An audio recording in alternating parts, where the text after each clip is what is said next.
Esse é o teorema que fecha nossa série de teoremas que eu havia prometido, que é esse aqui. Ele vem desse. Guys, se você tem uma função composta, às vezes esse nome pode assustar, mas eu vou já dizer que é mais simples do que parece. Uma função composta é quando você tem uma função. Normalmente ocorre quando você tem uma função dentro da outra. Essa de dentro costuma ser chamada de interna. Como assim? Eu vou mostrar. Aqui nós temos o seno da variável x. Essa é a variável do seno. Às vezes, no lugar de onde era para estar a variável, está outra função. Então, por exemplo, a variável do seno fica na frente. E se aqui na frente não estiver a variável, tiver, por exemplo, x mais 1, que não é a variável sozinha.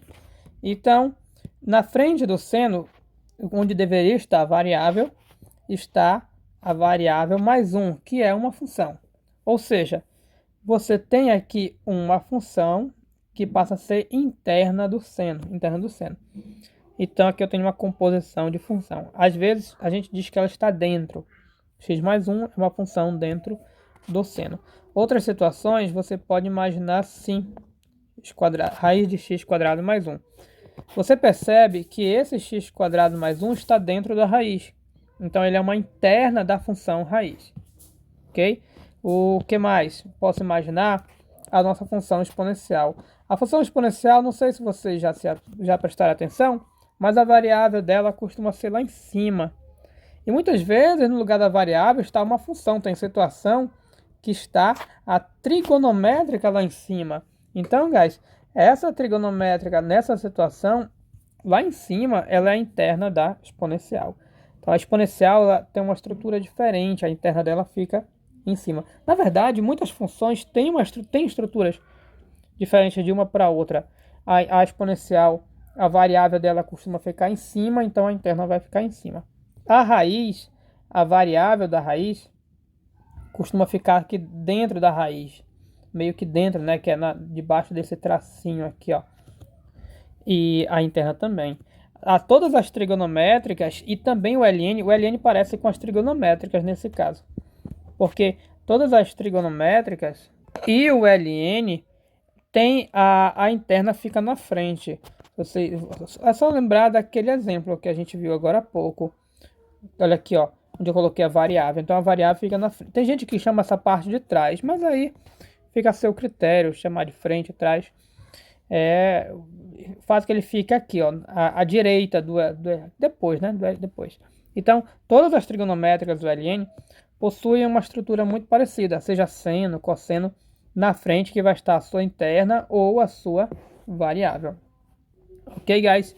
Então, quando você vê essa situação de funções misturadas, onde você tem uma função dentro da outra, na interna da outra, que é o lugar onde era para estar a variável, é quando você tem funções compostas.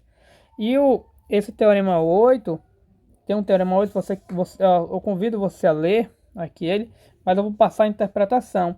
Ele basicamente diz quando você tem uma função composta, e esse aqui, guys, é a simbologia da função composta. Vou colocar aqui, ó, simbologia. Essa G aqui, ela representa a interna. Perceba que ela está dentro do parêntese da F, então ela está dentro da F, interna da F. E já que está interna, é composta. Por isso que o símbolo é assim. Então, quando você tem uma função composta e essa bichinha de fora é contínua, o limite pode entrar. Mas esse é um caso para ser trabalhado com mais cuidado. O caso mesmo que a gente quer trabalhar, mostrar a vocês, é esse teorema aqui. E esse teorema eu posso resumir. Então não se preocupem muito com esse aqui não, tá? Não sei nem por que eu coloquei esse. Esse aqui, guys, ele basicamente diz, tem composição de funções, então você ainda contínuas. Composição de contínuas, então você ainda tem continuidade. Ou seja, aqui eu ainda tenho continuidade. Por que que aí eu ainda tenho?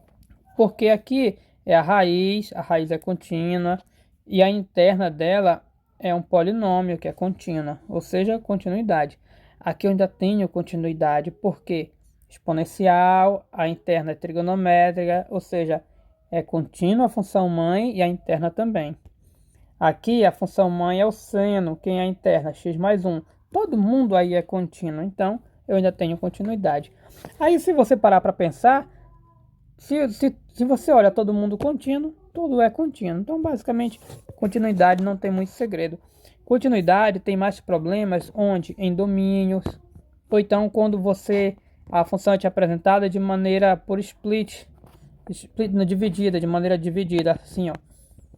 F de x é igual tanto se tal coisa, tanto se tal coisa.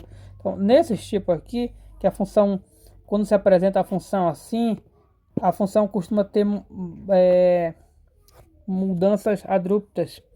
Então, esses tipos de mudanças que pode gerar descontinuidade. Então, fora esse caso aqui, esses casos mais simples, a maioria é contínua, ou seja, não há muita preocupação com a questão da continuidade se você parar para pensar.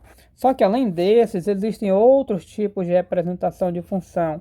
A gente conhece outros lá no cálculo 2, mas aqui essas representações comuns, as trigonométricas, essas comuns das elementares, pode mandar a continuidade e ser feliz.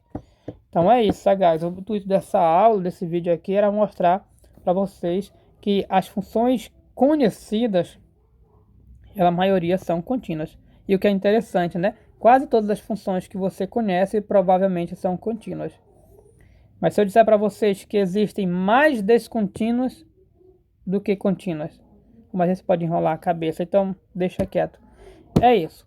No resumo dessa aula, se pareceu ser complicado, eu posso te resumir da seguinte maneira, que a maioria das funções simples, elementares, elas são contínuas, ok?